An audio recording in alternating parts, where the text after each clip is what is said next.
my presentation today is on the ethics of AI and data in higher education. And I would like to also acknowledge and introduce my colleagues from the Ethical Data Initiative, who I'm presenting on behalf of the whole Ethical Data Initiative. My colleagues Catherine Bailey, Sabina Leonelli, and Stefan Guttinger. And to give you some background, the Ethical Data Initiative is a joint collaboration between the University of Exeter and the Technical University of Munich. And I will share some more information as I go through. But what I'm going to do today is give the perspective from the higher education aspects of AI and data ethics. So before we start, I just want to give the bigger picture of why this discussion is important. And as you all know, we are living in the world of data. Data is everywhere, and this whole term, kind of phenomenon of datafication, is affecting all of us. When you are from all aspects, when you are doing shopping, to traveling, to every aspect of our life has a data aspect to it. And the datafication is it is, and I will also recommend this book this book chapter by my colleague Leonella, in which more aspects of this datafication is being presented, because that shows of the wider kind of societal aspects of this thing. And the key questions that have happened as part of this datafication that's happening is the rise of big data platforms, which raises many ethical questions. And I hope at the end of the presentation we will come back to some of these aspects as well. And the main fundamental question that is on how to protect human rights in big data platforms, and and also other questions like who owns the data. And to give you some background, I have been working in research and policy for now nearly 20 years. I worked in universities in India and the UK for nearly 15 years, and then I was also working in policy for many years. And one of the work that I was working some time back was looking into the agriculture policy, and this was when I started realizing the importance of data ethics. So as I told, datafication is happening in all areas, including agriculture. And that time I was looking into how is there is a lot of data collection going on in the agriculture field. All these amazing data tools also. There is a lot of developments happening which are all very beneficial. But also we need to think about how does it impact the most the most poorest in the ecosystem. So, for example, smallholder farmers are the biggest kind of the livelihood in agriculture sector. The biggest livelihood from agriculture is dependent. Smallholder farmers, their whole livelihoods are dependent on agriculture. But when this whole data kind of datafication and all these aspects come along, how is their voices counted? How do you ensure that the rights of farmers are the data rights of smallholder farmers are protected. So me and my colleague Catherine Bailey, we wrote a short article on this called digital feudalism and its impact on farmers. And I will share all these slides and the links as well, so you can go through it. But it was it was one of the first articles that we wrote in this area to highlight the issue of some of these impacts of data collection and all these aspects as well. And to summarize this, I think this is what is happening. It's in all different fields, but this kind of feudalism class structure is happening. With all these big data platforms, there is a digital feudalism class structure that is happening, and it's basically what happens is privately owned digital service providers have morphed into digital landlords, where the trade-off is user data, which is of little value on its own, but invaluable once collected at scale and aggregated in exchange for access to technologies and services. So, there's a big power kind of structure that has been developed, and this raises a lot of ethical questions. And that's why it's very needed that governments regulate, these platforms. So user, there should be protection for user rights, privacy. All these aspects are so important. and there are a lot of initiatives, and this has been happening. Now I will go through some of this legislation later as well. But like 5 years back, there was very little kind of legislative aspects on this. But there were a lot of other initiatives that was happening, and from I am also there is the International Science Council, which has a committee on data called the CoData, and me and my colleagues, we have been working in this data ethics working group for some time, looking into some of these aspects. And there are and there's a lot of other kind of regional initiatives happening across the world, like some of the EURESA, ASPRS. There is a locus charter example, and there is also the Global Partnership for Sustainable Development Data. They have set up this data values manifesto. So there is a lot of initiatives happening, and I will especially because I want to highlight from the higher education perspective, why all this, why it's important that we teach our students on the importance of all this. So I will give you one example from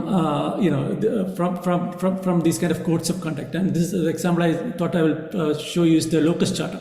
So this is locus charter was started I think around 3 years back. The initial discussions, we were also part of the initial discussions, and it went through a lot of consultation phases. So it was the American Geographical Society and benchmark initiative, which was an initiative based in the UK, and the other was in the US. So came together and they did a lot of stakeholder workshops to kind of think about what are the kind of responsible practices when using location data. And location data is very important, because if you think about it, everyone, whenever we all have, we are, anyone using mobile phones, all these, your location data has been used by a lot of service providers. So there should be responsible practices when using location data.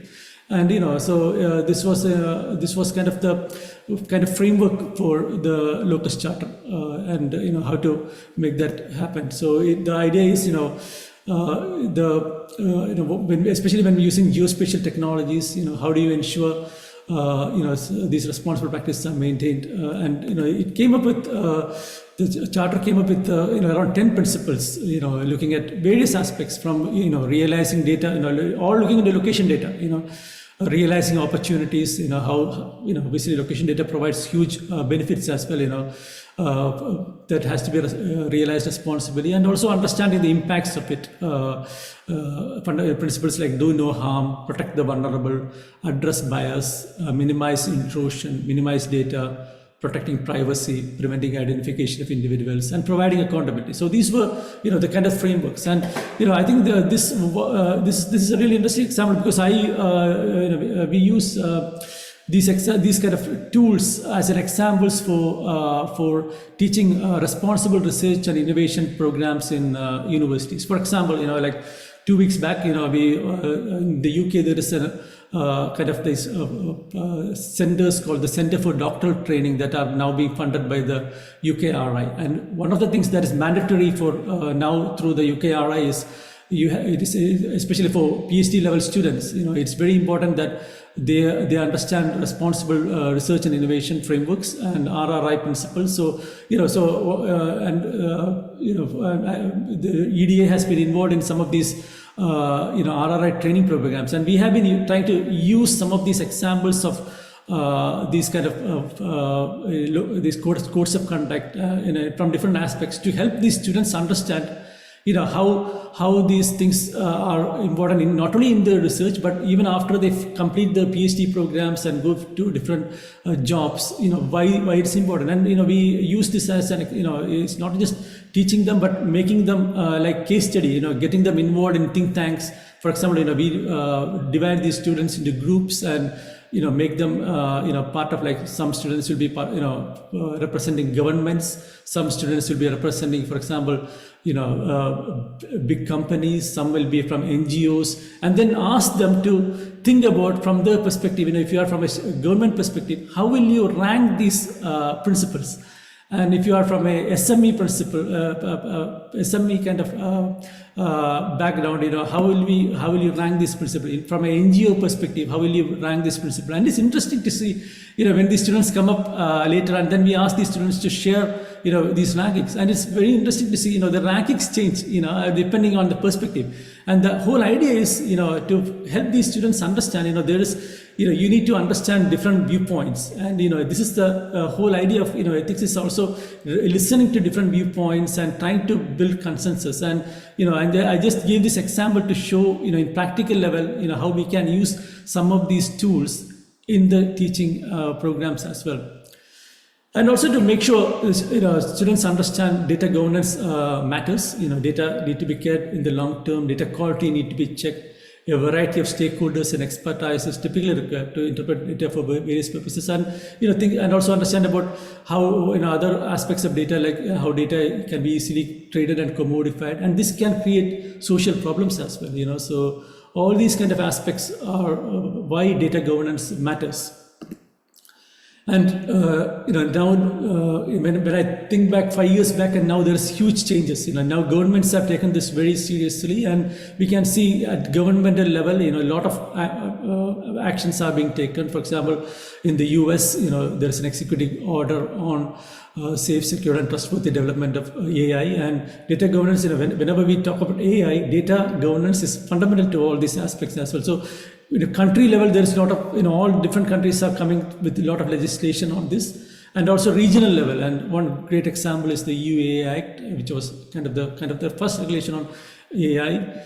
And but we also need to think about the global kind of aspects. It's good that countries are doing, regional organizations are doing, but it's very important that because all these aspects can only be effective when we have global kind of participation. And one good example I found was G20, because these are the world's biggest economies, and G20 came especially at the last G20 meeting, specifically looked into harnessing AI responsibly for good and for all. And the whole idea was to look the New Delhi Declaration. It specifically had a section specifically on AI and how to leverage AI for the public good by solving challenges in a responsible, inclusive, and human-centric manner while protecting people's rights and safety.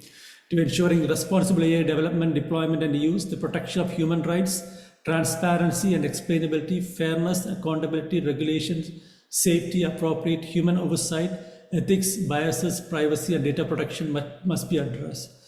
So, so this gives the framework, I think is a really good way to see how the global organizations like G20 have an important role in these aspects as well. And as I'm looking at higher education, I want to highlight, one of the kind of aspects. There was the G20 Chief Scientist Advisors Roundtable, which again highlighted the importance of,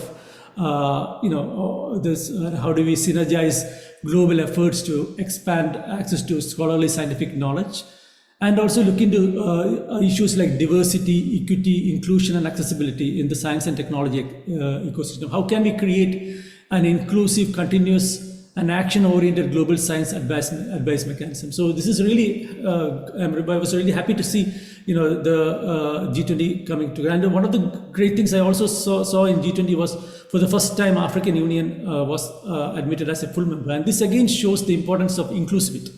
Because you cannot have all these discussions by excluding large parts of the world. So that's why it's really important. In all these kind of discussions, you need to include the whole, the global South, Africa, and all these. And I think G20 is now. That's why I thought I'll give the example of G20 to highlight the need for some of the excellent work being done through the New Delhi Declaration and some of the, including African Union as well into G20.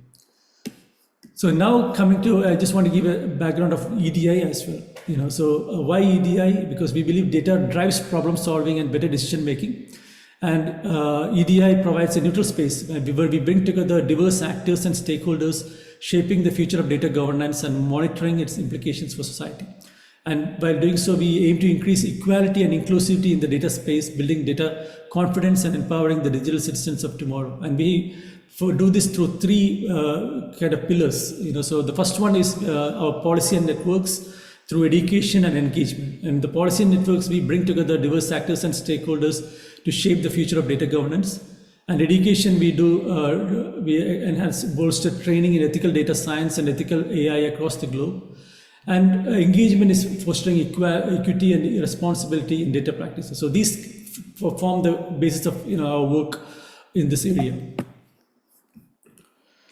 And as I mentioned, it's so important to understand that why making this including everybody is very important. And the example I gave, when we talk about AI and all this data governance, we need to ensure everybody is included in this discussion. And the one good example I talked just before was how G20 now included African Union, because it's so important, especially in the global kind of discussions that is happening. We are able to include all countries, and not only that, in all different spheres, different sectors as well. We include the most most disadvantaged. For example, the example I gave you in agriculture space. For example, when we are putting governance in agriculture, we need to include the voice of the smallholder farmers. Because without their inputs, whatever, we have to ensure that all stakeholders have a voice in all these discussions. So that's why I thought this image highlights why what is happening in reality, and why equality, equity, justice, and finally inclusion is very important in all these kind of discussions as well.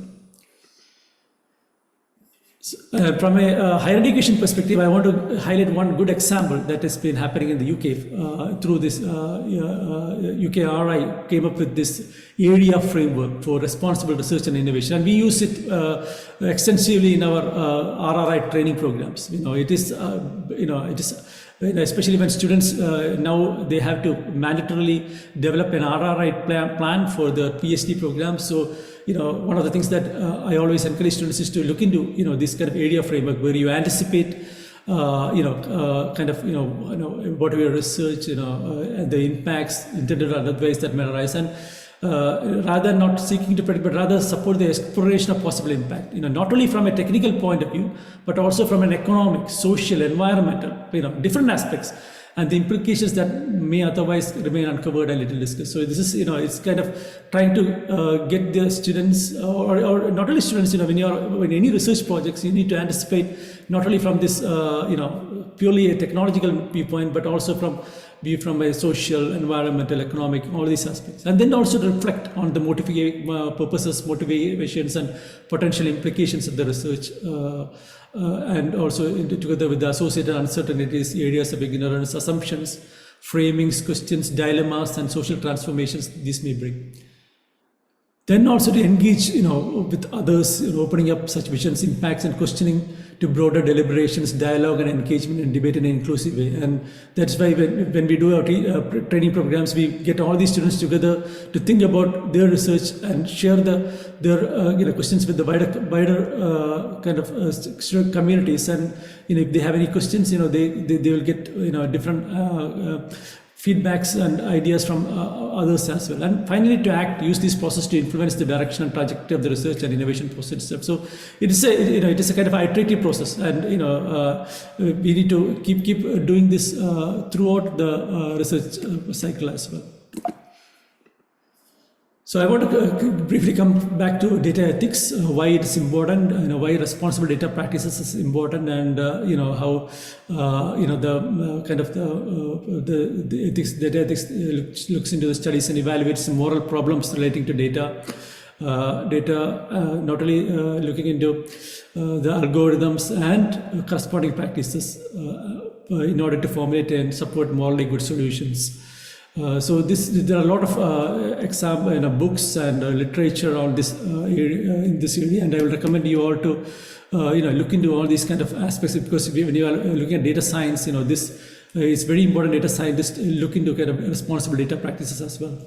And I want to highlight some examples of this happening.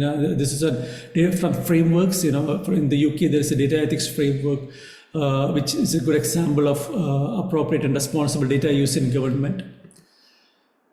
And from a higher education perspective, as we all know, most of our research, which falls into one of the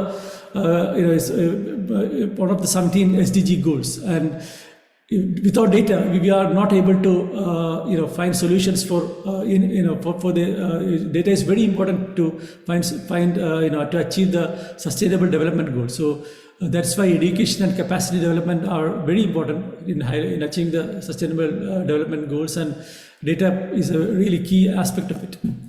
And this was for this reason, when like it was just last year, we looked at the kind of data science landscape across the world, and we found that there are now thousands of courses in data science started by hundreds of universities across the world. It is so, especially in the last 5 years.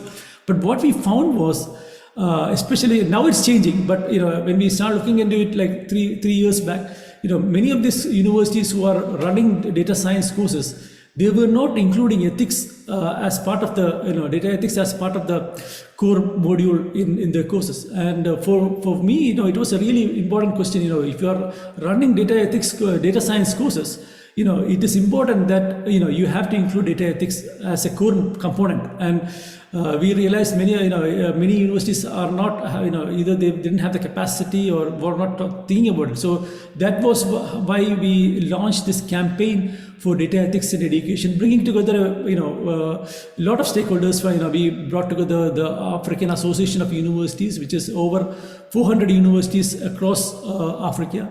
The University of Nottingham and EDI,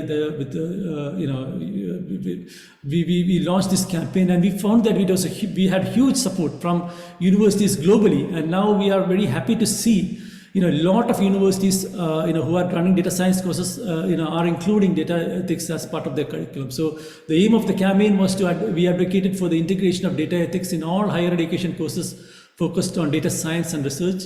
And our aim is to educate the next generation of data and research professionals about their legal and ethical obligations when it comes to using and reusing and sharing data. So we welcome all of you to, if your university is interested, please join the data ethics campaign. And again, now we are having, including at least in the PhD master's level programs, there is a lot of, in the UK, there is now, we are slowly getting to ensure that data ethics training is mandatory. And the example I gave you before, there is this one example for University of Nottingham and University of Newcastle through this Center for Doctor Training. They set up this Geospatial Systems Center for Doctor Training, and in that Center for Doctor Training, now data ethics is mandatory, and EDA has been helping the CDT to ensure that this has been provided. And we have been, one of the things that we realized was it's not only important to train because this is a very fastly evolving landscape, and especially when you look at the kind of the legal frameworks, things are changing so fast. So even the faculty are not kept updated about what is happening, especially, and the global kind of, what are legislation happening globally. It's very difficult to keep updated. So one of the things we realized is there is an urgent need to also upskill the faculty in data ethics as well. So we were invited by an organization called the African Institute of Capacity Development, which they had a network of over 30 universities in Africa, and we organized this faculty training program specifically for PhD supervisors. It was done, I think, last May, nearly 10-day program, but data ethics was included into this program to ensure the faculty who are doing data science courses, they are kept up to date on this on all these aspects as well. So there is a lot of from a higher education perspective, there is a lot of things, especially trainings and capacity development that is happening as well, and we are working on that. And the last part of my presentation, I want to briefly touch across, especially as I'm talking about higher education, some of these research frameworks and their importance in ethical research. And some of these frameworks, I'm sure colleagues will be already aware, but I would like to highlight, why it's important that we, share this information with our students as well. So all of you, I'm sure, will be aware of the FAIR principles. If you are working in open science, it's a findable, accessible, interoperable, and reusable framework, which is very widely used especially in the open science aspects. How do you make sure your data and supplementary materials have sufficiently rich metadata and unique and persistent identifiers, so it's findable. and how making sure it's accessible in the sense that metadata and data are understandable to humans and machines. Data is deposited in a trusted repository. And interoperability is also very key. The metadata uses a formal, accessible, shared, broadly applicable language for knowledge representation. And finally, reusable. Data and collections have a clear user licenses and provide accurate information on provenance. So this is widely used kind of framework in open science. But also there are other frameworks that I think it's very important students need to be aware of. For example, the care principle of indigenous data governance. Imagine your students are working, nowadays research is global. If your students are working with indigenous communities, they need to be aware of some of these frameworks. So, they do responsible, data practices. So if you have not heard about the care principles, this was developed by the RDA's International Indigenous Data Sovereignty Interest Group. And, I will provide the link as well, but fundamentally, it stands for collective benefit, authoritative control, responsibility, and ethics. And the care principle for indigenous data governance. I'll provide the details here as well. But it looks into from a perspective. Look into why all these kind of key pillars like the collective benefit, responsibility. For example, those working with indigenous data have a responsibility to share how those data are used to support indigenous people's self-determination and collective benefit. And for example, when in the authority to control, indigenous people's right and interest in indigenous data must be recognized, and their authority to control such data respected. And when we look at ethics, indigenous people's rights and well-being should be the primary concern at all stages of the data life cycle and across the data systems. So looking into, for minimizing harm, maximizing benefit for justice for future use. So you'll find full details in the link is provided here as well. But, it's very important, all these kind of research frameworks we teach, in the curriculum as well. So that's why I want to highlight. And there's other principles like the trust principle, which was again an RDA community effort. For those colleagues who are in RDA might already know, this is trust principles for digital repositories. These principles offer guidance for maintaining the trustworthiness of digital repositories, especially those responsible for the stewardships of research data. So, it stands for transparency, responsibility, user focus, sustainability, and technologies. So all these frameworks we ensure that the students are aware of.